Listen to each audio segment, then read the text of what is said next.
اللہ جہاں سے چاہے نصیب پلٹ دے، اس کی قدرت تمہاری سمجھ سے باہر ہے۔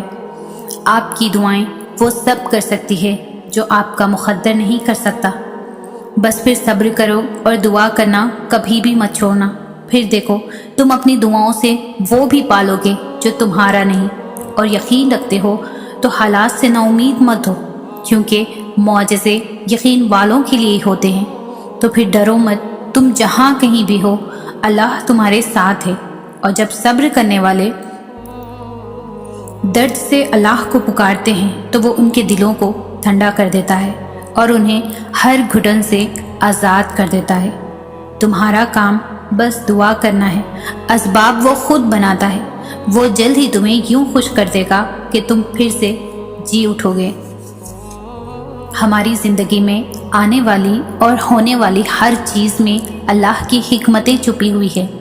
کسی کا زندگی میں آنا یا چلے جانا، راتوں کو اٹھ اٹھ کر رونا یا چین سے سو جانا، ایک لمحے میں ہزاروں یادوں کا بننا، ایک ہی لمحے میں ان تمام یادوں کا بکھر جانا، ان سب کے پیچھے اللہ کی حکمتیں چھپی ہوئی ہے۔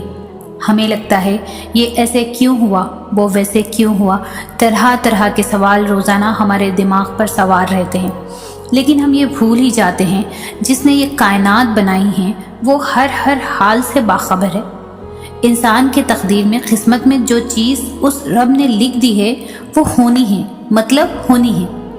اس کی مرضی کے بنا ایک پتا بھی نہیں ہلتا، ہم چاہ بھی نہیں سکتے اگر وہ نہ چاہے تو اگر آپ کی زندگی میں آپ کے ساتھ اگر کچھ ایسے حادثات ہو گئے ہیں جو آپ نے کبھی سوچا بھی نہیں تھا، تو یقین رکھو یہ سب اس رب کی طرف سے ہو رہا ہے جو تمام سلطنت کا مالک ہے، جو آپ کو آپ کی ماں سے بھی زیادہ محبت کرتا ہے، جو آپ کی ایک ایک آہ، ایک ایک آنسو، ایک ایک اذیت سے باخبر ہے۔ وہ سب ٹھیک کر دے گا۔ اگر وقت لگ رہا ہے تو یقین کیجئے کہ بہتری کے لیے ہی وقت لگ رہا ہے، کیونکہ اس کا ہر کلام سچا ہے، وہ سچی ذات ہے، اور اس نے اپنے کلام میں فرما دیا ہے کہ بے شک مشکل کے ساتھ آسانیاں ہیں۔ تو جب بھی تکلیفیں آئیں تو صبر کیجئے، آنکھ بند کیجئے اور اللہ کو کہیے، اے میرے اللہ مجھے پتا ہے یہ تیری طرف سے ہے، یہ درد، یہ تکلیف، اور بے شک تو ہی اس سے نکالنے میں میری مدد کرے گا۔ بے شک تیری ہر بات میں حکمتیں چھپی ہوئی ہے۔ انشاءاللہ ایسے کرنے سے آپ کو صبر کا بہترین بدلہ ملے گا اور اللہ آپ سے راضی ہوگا۔ ہمیشہ یاد رکھنا، ہر وقت ایک جیسا نہیں ہوتا۔ اگر دن برے چل رہے ہیں تو دیکھ لینا اچھے دن بھی آئیں گے، یہ وقت بھی گزر جائیں گے۔ اللہ جانتا ہے کتنی بری طریقوں سے لوگوں نے آپ کو ذلیل کیا ہے۔ اللہ جانتا ہے لوگوں نے کتنا آپ کا دل دکھایا ہے۔ اللہ کو وہ ساری باتیں پتہ ہے جس کی وجہ سے آپ کے تکیے پر آپ کے بے بسی کے آنسو بہتے ہیں۔ اللہ سب جانتا ہے کیسے صبر کے دنوں میں بھی آپ نے اس کا شکر ادا کیا۔ اللہ سب جانتا ہے آپ نے لوگوں کو خوش کرنے کے لیے خود کو کتنی تکلیف میں رکھا ہے۔ اللہ سب جانتا ہے، اس سے کوئی بھی چیز چھپی ہوئی نہیں ہے۔ اور یہ جو صبر کے دن چل رہے ہیں یہ یوں ہی نہیں ہے، بہت خوبصورت اجر اللہ تعالیٰ نے آپ کے لیے رکھا ہے۔ اللہ جانتا ہے آپ تھک چکے ہیں، وہ جانتا ہے جو بھی ہو رہا ہے آپ کے ساتھ اسے قبول کرنا آپ کے لیے بہت مشکل ہے۔ وہ جانتا ہے آپ اس کب سے دعائیں کر رہے ہیں اور بار بار اسے پکار رہے ہیں۔ اللہ جانتا ہے کہ آپ اندر ہی اندر کتنے بے چین اور پریشان ہوں، لیکن وہ پھر بھی جانتا ہے کہ آپ کے حق میں کیا بہتر ہے، وہ آپ کو اسی طرف لے جائے گا۔ بس اس پر یقین رکھیں۔ ایک بات ہمیشہ کے لیے دماغ میں رکھ لیجئے، کوئی بھی چیز آسانی سے نہیں ملتی۔ اگر کسی بھی چیز کو پانے میں بے شمار مشکلات کا سامنا کرنا پڑ رہا ہے تو یہ بھی یاد رکھنا کہ انعام کوئی معمولی سا نہیں ہوگا، وہ بہترین ہوگا۔ اس بات کی گواہی میں قرآن کریم کی روشنی سے دوں گی انشاءاللہ۔ سب سے پہلے تو مشکلات کے ساتھ آسانیاں آئیں گی۔ یہ خود رب کریم نے اپنے کلام میں فرما دیا ہے کہ ہر مشکل کے ساتھ آسانی، بے شک مشکل کے ساتھ آسانی ہے۔ اگر زندگی میں مشکلات آ رہی ہیں تو یقیناً آسانیاں بھی آئیں گی۔ یہ اللہ تعالیٰ کا وعدہ ہے، اور بے شک اللہ تعالیٰ وعدے کے خلاف نہیں ہوتا۔ اگر ہم ہمارے نبی علیہ السلام اور ان کے اہل بیت کی زندگی کو دیکھتے ہیں تو ہمیں سمجھ آ جائے گا کہ کیسے مشکلات آتے ہیں اور کیسے ان مشکلات پر صبر کیا جاتا ہے اور اللہ تعالیٰ پر مکمل توکل کیا جائے تو کیسے کیسے کرشمان اللہ کریم کر دکھاتا ہے، کیسے ناممکن کو ممکن کر دیا جاتا ہے، کیسے جہاں سے امید بھی نہیں ہوتی وہاں سے بھی راستے بن جاتے ہیں۔ چلیے کچھ خاص ہستیوں کے بارے میں دیکھتے ہیں۔ یوسف علیہ السلام۔ حضرت یوسف علیہ السلام نے کیسی مشکلات کا سامنا کیا۔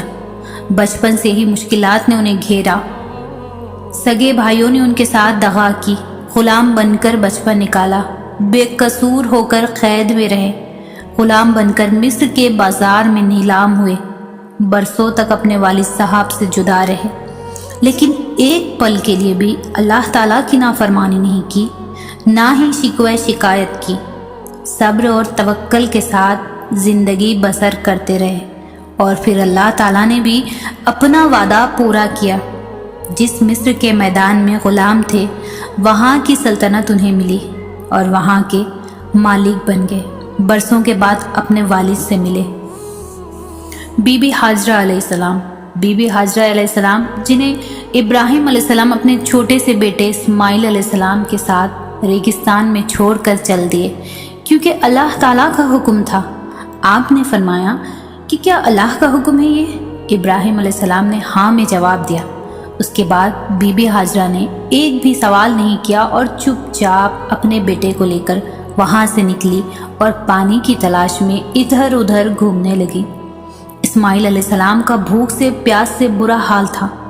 پانی کی تلاش میں آپ صفا مروہ کے پہاڑوں پر بار بار اوپر نیچے ہوئی اور اپنے رب کو پکاری، اور آخرکار رب کو آپ کا صبر پسند آ گیا اور اسماعیل علیہ السلام نے اس پہاڑ پر ایڑی رگڑی جس سے آب زمزم کا چشمہ جاری ہوا، اور آج تک وہاں سے آب زمزم حاصل ہو رہا ہے۔ سبحان اللہ۔ ہر چیز مشکل ہوتی ہے آسان ہونے سے پہلے۔ ایسی اور بھی بہت سے نبی علیہ السلام اور ان کے حالات زندگی جس پر بولنے کے لیے نہ تو میرے پاس الفاظ کا موجود ہے اور نہ ہی وہ انداز۔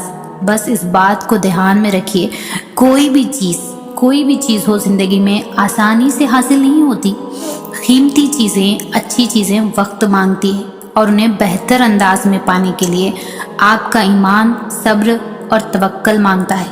یہ دونوں چیزیں جس بھی مومن کے پاس آ گئی اس کے لیے زندگی گزارنا مشکل نہیں ہوتا، کیونکہ اس کو معلوم ہوتا ہے کہ اگر یہ چیز میرے حق میں نہیں ہوئی ابھی تو بعد میں ہوگی۔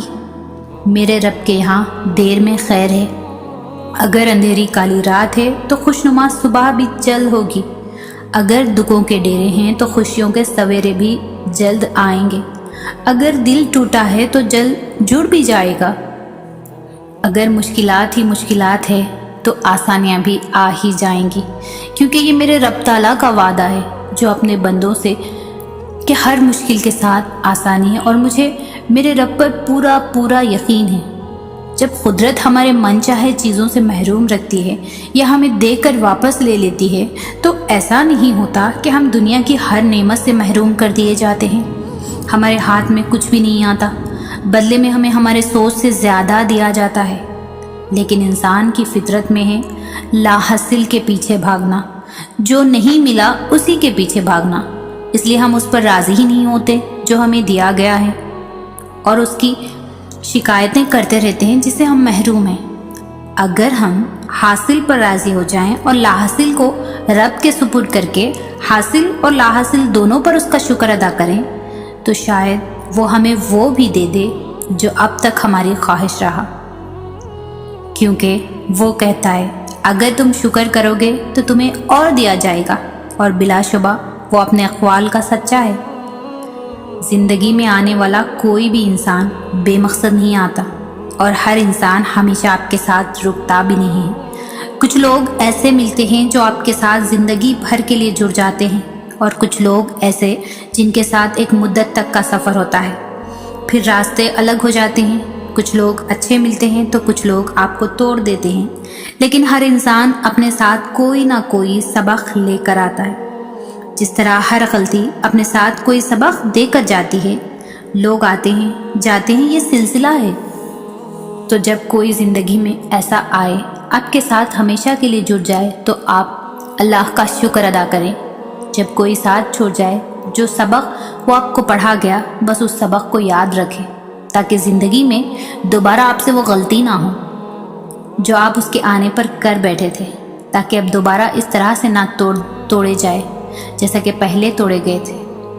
اگر اللہ نے تمہاری زندگی میں سے اس شخص کو نکال دیا ہے جس کے بنا تم اپنی زندگی سوچ بھی نہیں سکتے تھے، تو اپنے آپ کو اس شخص کے لیے تیار کر لو جو تمہارے سارے غم بھلا دے گا، کیونکہ ہماری پسند ہمیں تکلیف دے سکتی ہے لیکن اللہ کی پسند بس خوشیاں لے کر آتی ہے۔